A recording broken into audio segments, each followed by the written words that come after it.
창세기 3장을 우리가 살펴보고 있는데요. 이 3장을 아마 여러 주에 걸쳐서 살펴볼 것입니다. 굉장히 중요한 책입니다. 너무도 성경에 모두가 다 중요하지만 이 창세기 3장이 얼마나 귀중한지 모릅니다. 그래서 아주 조금 꼼꼼하게 다 살펴볼 수는 없지만 그래도 비교적 꼼꼼하게 좀 이 3장을 살펴보려고 합니다. 인류의 최초에 일어났던 일들이 오늘 우리의 삶과 어떤 연관이 있는가, 그걸 찾아보는 거죠. 구약시대에 또 인류 최초에 일어났던 그 사건, 아담의 사건이 오늘 우리와 어떤 연관이 있는가. 인간의 실패가 오늘 우리에게도, 인류의 최초에 일어났던 실패가 오늘 우리에게도 그대로 연결되고 있습니다. 오늘 우리의 고통, 우리의 불행, 우리의 실패, 이 모든 것들이 인류의 최초의 이 3장에서 일어난 사건, 인간의 불순종, 사단의 유혹에 의해서 선악과를 따먹은 그 불순종, 그 죄의 그 후유증, 그 죄가 남겨진, 죄로 인하여 우리에게 주어진 그 영향력, 그 파괴력, 이제 그것을 오늘 우리가 고스란히 경험하고 있는 것입니다. 그래서 이 3장을 잘 살펴보면서 그 죄에 대한 그 후유증에 대한 하나님의 처방, 또 구원의 손길이 어떤 것인지 살펴보는 것은 매우 중요한 것입니다. 자, 오늘 죄를 지은 인간이 벌이는 행동을 잠시 우리가 지난주와 오늘 걸쳐서 계속 보게 되는데요. 아담과 하와가 제일 첫 번째는 이 부끄러워진 자신의 몸을 가리려고 했던 겁니다. 그래서 나무잎, 무화과 나무잎으로 옷을 만들어 입었습니다. 이 옷을 만들어 입는 행위가 결국은 문화적 행위죠. 옷을 만드는 행위, 오늘 인간이 만드는 모든 문화적인 활동들, 때로는 종교까지 다 포함하는 것입니다. 그래서 옷을 만들어 입는 것이죠. 이것은 인간이 스스로의 문제를 해결하려고 하는 것입니다. 그러나 그것이 얼마나 불완전한가. 사실 여러분, 우리의 인생 가운데 여러 가지 문제를 만나는데 정말 중요한 문제는 우리가 해결할 수가 없어요. 돈으로 해결되는 것들은 많지만 돈으로 해결될 수 있는 문제는 큰 문제가 아닙니다, 사실. 훨씬 더 그것보다 더 중요한 문제는 돈으로 해결되지가 않죠. 자, 근데 이 불완전함을 느끼고, 이 자신들이 만든 이 무화과 나무 잎으로 만든 옷으로 자신을 가릴 수 없다고 생각을 하고 난 다음에 행동이 뭡니까? 그것이 오늘의 본문인데요. 도망을 친 겁니다. 도망을 치고 숨는 작업입니다. 이 죄가 가져다 온 결과가 뭐냐면 하나님과 관계가 불편해지는 겁니다. 하나님과 관계가 편안해져야 되는데, 가장 친밀해져야 되는데 하나님과의 관계가 왠지 거북스럽고 불편해지는 겁니다. 그래서 오늘 10절을 보면은 그런 말씀이 있죠. 이르되 내가 동산에서 하나님의 소리를 듣고 내가 벗었으므로 두려워하여 숨었나이다. 자신들이 벗었으므로 이 수치가 드러날까 두려웠다는 거예요. 이 죄를 지은 인간의 특성이 두려움이 있는 거예요. 두려움. 무엇인가 잘못을 저질렀을 때, 우리 아이들도 사고를 치고 나면 엄마가 부르는 소리가 달갑지 않죠. 숨는 거죠. 두려워. 자, 아담과 하와는 자신들이 벌거벗은 몸이 부끄러졌다는 게 이게 문제입니다. 그래서 인류 역사에 우리의 모든 삶의 문화는 이 프라이버시를 굉장히 강조합니다. 개인의 프라이버시는 매우 중요하죠. 그런데 그 프라이버시를 지켜내려고 하는 그 내면의 속에는 숨기고자 하는 욕망이 같이 깃들려 있는 것입니다. 자, 이러면 누구나 나에 대한 모든 것이 드러날 것에 대한 두려움이 있어요. 두려움. 우리가 요즘 이 사랑방을 우리 교회가 하죠. 한 1,800개 이상 있는데 이 사랑방 안으로 들어가는 것도 사실 두려운 겁니다. 들어가면 나누어야 되거든요. 나누면 내 모든 것들이 드러날 수가 있어요. 가기 싫은 거죠, 사실. 또 갔어도 적당한 수준에서 나를 노출하지, 그리고 누군가 나에게 뭔가 다가오고 알아내려고 하면 딱 긴장하고 선을 끊는 것입니다. 요즘 신방도 참 어려워요. 이 프라이버시가 굉장히 중요하게 여겨지고 있는 시대이기 때문에 그렇습니다. 자, 누구나 나에 대한 모든 게 드러날 것에 대한 두려움이 있습니다. 이게 죄인의 특성입니다. 두렵죠, 여러분. 두려운 것입니다. 자, 이 아담과 하와가 어디에 숨었어요? 8절에 보니까 그들이 그날 바람이 불 때에 동산에 그니시는 여호와의 하나님의 소리를 듣고 아담과 그의 아내가 여호와 하나님의 낯을 피하여 동산나무 사이에 숨으니라. 자, 어디에 숨었습니까? 동산나무 사이에 숨었다는 것. 동산나무 사이에 숨으면 안전하다고 생각하고 이렇게 숨어 있었겠죠. 나무 숲에. 제가 전에도 얘기했습니다마는 하나님의 첫 번째 하나님의 이름 부를 때 그 머리가 보이니까 일본말로 했다고 아다마 그랬다고 그러잖아요.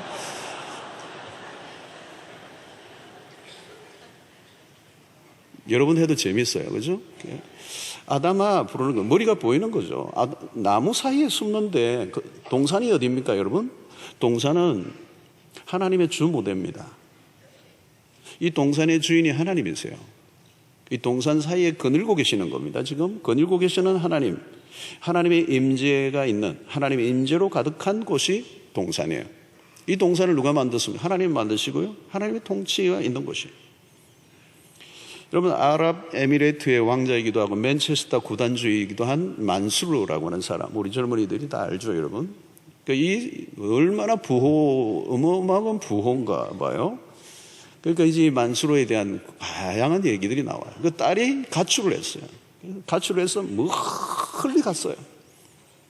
그러니까 자기는 이제 가출했다고 생각했는데 그 가출한 그곳도 아직 아버지의 땅인 거예요. 알고 보니까.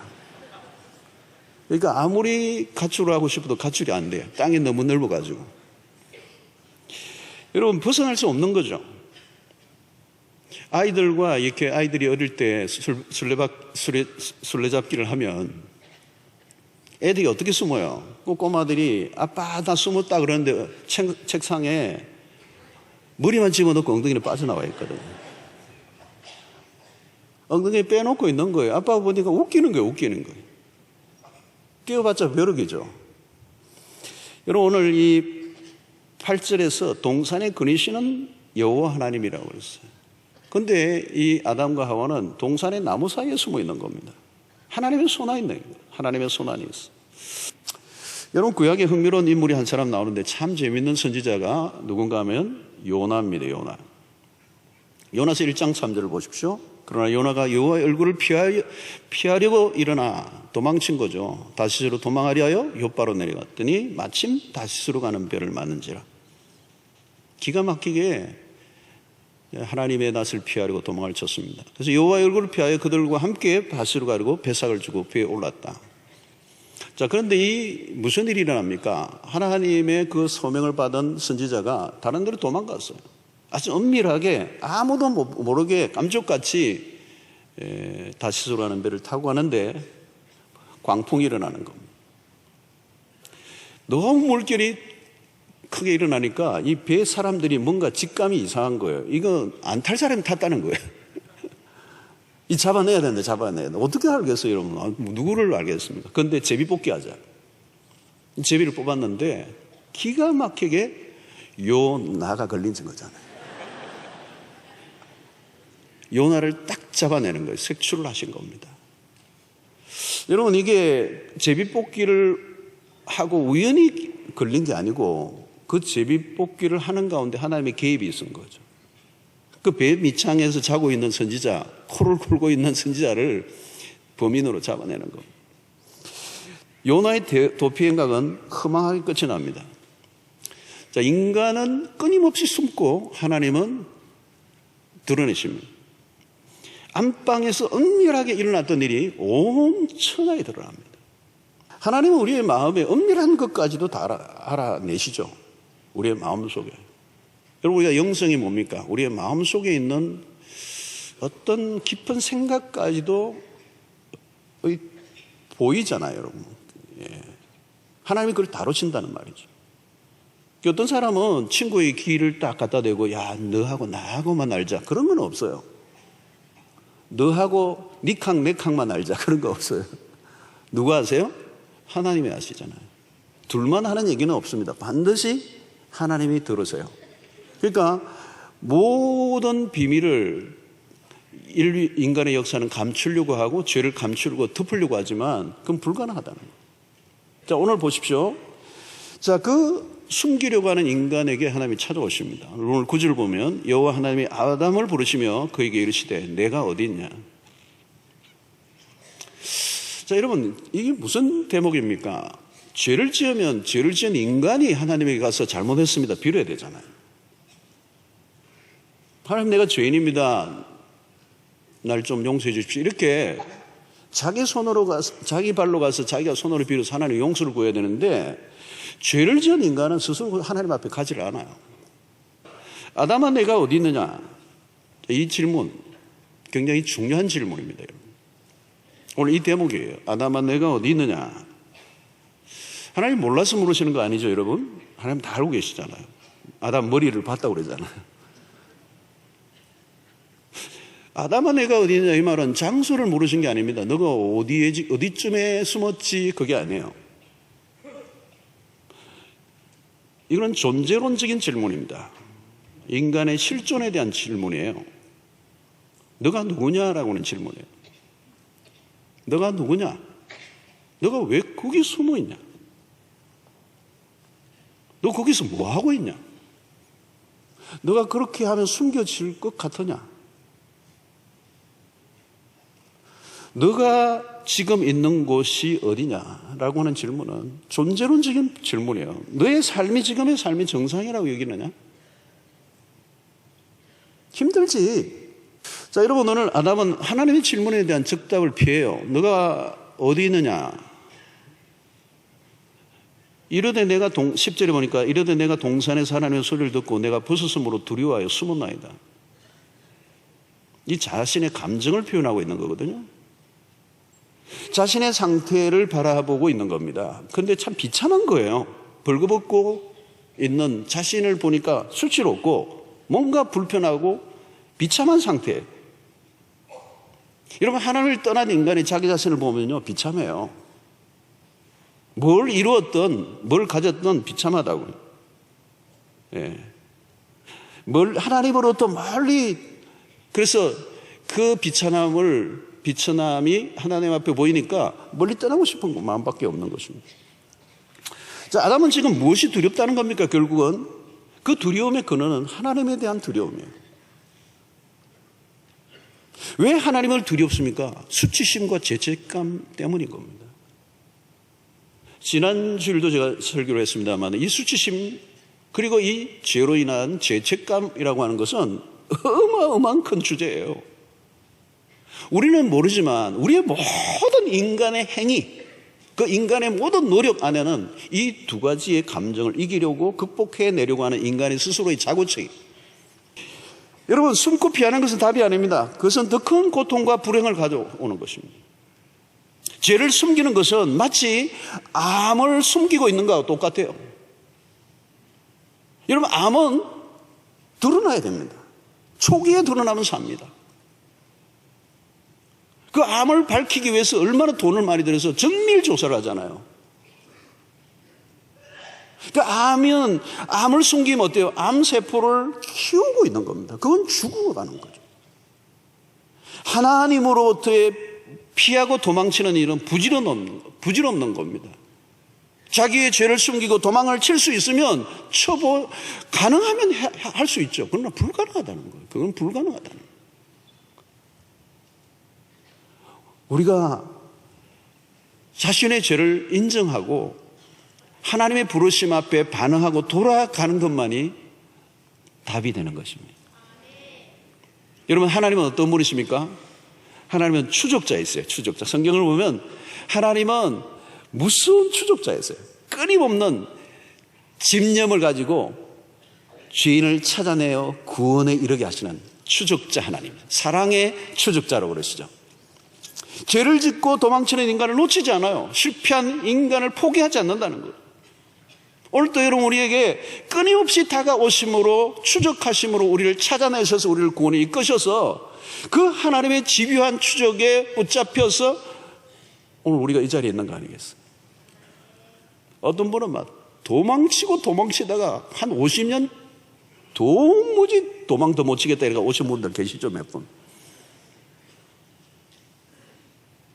여러분, 인간의 실패보다 더 큰 하나님의 은혜가 있다는 거예요.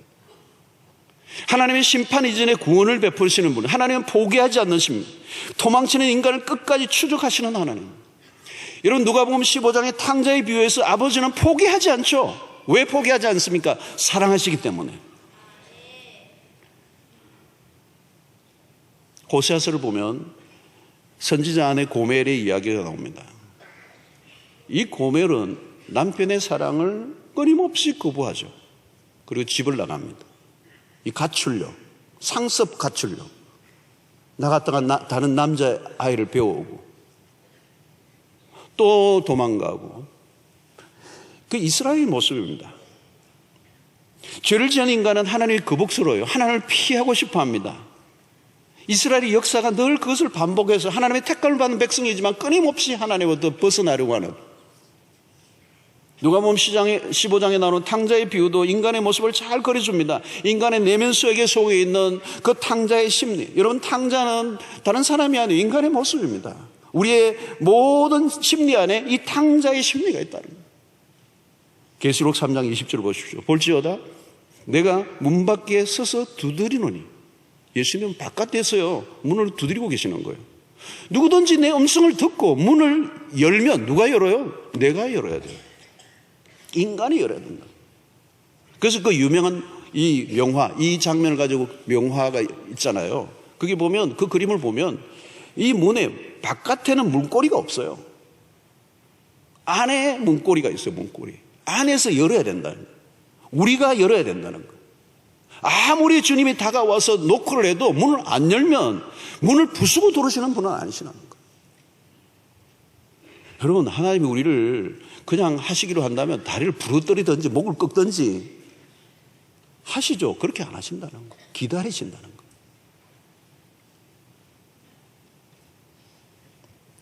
여러분, 오늘 여기 내가 어디 있느냐, 이 말은 다시 본래의 자리로 돌아오라는 것입니다.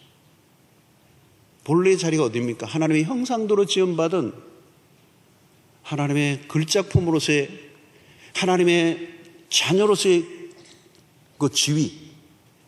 그 탕자가 그 돼지 죽통에서 그 바닥까지 내려갔던 그 삶에서 아버지의 아들로 돌아오라는 거예요.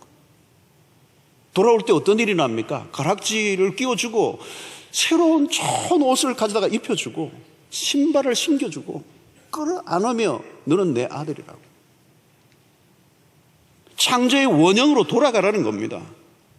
구질구질하게 자기의 힘으로 자기의 능력으로 살아가려고 했던, 그래서 바닥을 치고 비극을 행했던 그 인생에서 돌아오라는 거예요. 하나님께로 돌아오면 너가 누구인가를 알게 된다는 거예요. 너가 하나님을 떠나니까 너가 누구인지 알지 못하고, 너가 누구인지 모르니까, 내가 누구인지 모르니까 내가 어떻게 제대로 살 수가 있습니까? 여러분, 내가 나답게 살려고 하면 내가 누구인지를 알아야 합니다. 내가 누구인지 알려고 하면 하나님을 만나야 되고 하나님께로 돌아가야 됩니다. 여러분, 이 결론이 뭡니까? 탕자의 결론은 뭡니까? 아버지 집이에요. 아버지 집, 아버지의 품. 탕자가 아버지의 집으로 돌아가 아버지의 품에 안기는. 여러분, 오늘 하나님이 오늘 이 시간에 우리에게 묻습니다. 내가 어디 있느냐? 우리 모두에게 실존적인 질문을 던지는 거예요. 유명한 어거스틴이 한 말이죠, 여러분. 어거스틴도 참 이 기독교 역사에 엄청난 영향을 끼친 이 인물이지만, 이 17살에 가출을 하고 별일을 다 한 사람이죠. 그냥 엄란한 행위도 하고 타락을 하고 빗나가기도 한참 빗나간 사람. 그 나중에는 어마어마한 그 은혜로 하나님 앞에 돌아왔죠. 그가 이 얘기를 하는 겁니다. 우리가 하나님의 품에 안기기 전까지는 안식이 없나이다. 이 간단한 한 구절이지만요, 어마어마한 자기 인생 가운데 환난과 시련과 우여곡절을 겪고 난 다음에 딱 한 줄로 표현한 겁니다. 우리가 하나님의 품에 안기기 전까지는 안식이 없었나이다. 가만히 한번 생각을 돌아서 한번 생각해 보십시오. 내가 예수 바깥에 있었을 때 진정한 평안이 있었던가? 오늘 이 세상에 사는 사람들에게 진정한 평안이 있을까 한번 물어보십시오. 질문을 해보십시오. 한 사람이라도 참된 평안을 누리고 있다면 그건 예수 안 믿어도 됩니다. 안 믿어도 돼요. 진정한 평안을 누리고 있다면, 진정한 안식을 누리고 있는데 왜 예수를 믿어요? 없어요. 왜요? 하나님을 떠난 인간에게는 평안이 있을 수가 없어요. 그러나 우리가 하나님께로 완전히 터닝을 하고 돌아오면 우리에게 뭐가 찾아온지 아세요? 평화로다. 평안을 누리로다. 왜? 내가 있어야 될 곳에 있으면 그런 거예요. 내가 아버지의 품 안에 있기 때문에. 우리가 할 일이 따로 있는 게 아닙니다. 불행은 내 힘으로 극복할 수 있는 게 아니에요. 평안은 내가 만들어낼 수 있는 게 아니에요. 예수님이 요한복음에서 말씀하셨죠. 내가 주는 평안은 세상에 주는 것과 같지 않다. 하나님만이 주시는 것. 아담아, 내가 어디 있느냐? 하나님은 애타게 이 아침 우리의 이름을 부르십니다. 지금 있을 곳에 있느냐는 거예요. 하나님을 떠난 인간은 가슴앓이를 할 수밖에 없어요. 원인 모를 절망과 허무가 수시로 밀로. 정신이 멀쩡한 사람이라면 틀림없이 이 절망과 허무가 몰려오게 돼 있어요. 갑자기 사는 게 의미가 없어지고 출구 없는 방에 갇혀 있는 것 같아요. 그래서 샤르트르라고 하는 철학자는 이 출구 없는 방에서 그냥 머리로 그냥 벽을 내리치고 있는 모습이에요. 그게 인간의 모습이에요. 그래서 머리에 피가 막 쏟아져요. 원인 모를 불안, 이 참 평안이 무엇인지 모르는. 여러분, 취업이 안 되고 건강이 좋지 않고 때로는 내 사업에 실패하는 것보다 더 심각한 것은 인간의 본질적인 이 질문에 대한 확고한 답이 없는 인생이에요. 왜 사는지 모르는 것. 여러분, 왜 사는지, 내가 어디로 가는지에 대한 분명한 하나님께 답을 얻은 사람은요, 굶어 죽어도 불행하지는 않아요. 오늘 창세기에 인류가 범죄하고 실패하고 넘어진 그 자리에 주님이 찾아오셔요. 너가 어디 있느냐? Where are you? Who you are? 너는 누구냐? 하나님 때로는 우리에게 질병과 때로는 실패를 통하여 우리를 부르시기도 합니다. 실패하셨습니까? 지금 노크를 하고 계시는 거예요. 돌아오라고. 잘못된 번지수를 찾지 말라고. 건강을 잃어버리셨습니까? 그때 하나님이 콜 하시는 거예요. 단순히 건강을 나으려고, 몸이 나으려고만 몸부림을 치지 마시고 그 사건을 통하여 하나님이 나를 부르시는 거예요. 하나님 만나면 되는 겁니다. 아파도 실패해도 하나님 만나면 실패가 아닙니다. 내 인생이 하나님의 손에 있기 때문에. 하나님 안에 있는데 무슨 실패예요, 여러분? 벌거벗은 몸으로 그대로 하나님께로 나아가면 돼요. 있는 모습 그대로 나가시면 됩니다. 죄인의 모습, 일평생 죄만 지었다고요? 상관없어요. 부끄러운 모습으로 그대로 나가는 겁니다. 그때 나가기만 하면 우리 하나님께서 지난주도 살펴보았던 것처럼 가죽 옷을 입혀주십니다. 예수 그리스도의 옷이죠. 주님의 그 십자가의 그 은혜로 사신받은 옷, 그 옷을 우리에게 입혀주시고 우리를 용서하시고 우리에게 자비를 베푸시고 우리를 다시 살려주십니다. 시편 27편 8절 한 구절만 읽고 마치겠습니다. 너희는 내 얼굴을 찾으라 하실 때 내가 마음으로 주께 말하되 여호와여 내가 주의 얼굴을 찾으리이다. 그 주님과 함께 살아갈 때 그 주님이 가지고 계시는 그 평안과 기쁨과 주님이 가지고 계시는 그 어마어마한 능력들이 우리 안에 주어지게 될 것입니다. 하나님 안에서만 참된 자유가 있고 안식이 있습니다. 그분에게로 돌아가십시오. 그리고 아직도 여전히 찾고 계시는 그 한 사람을 여러분들에게 찾아가셨어요. 주님의 이 콜, 부르심을 알려주십시오. 돌아오라고. 당신 돌아오라고. 지금 있는 곳에서 돌아오라고. 하나님께로. 그러면 살 것이라고 알려주시는 여러분들 되시기를 축원합니다.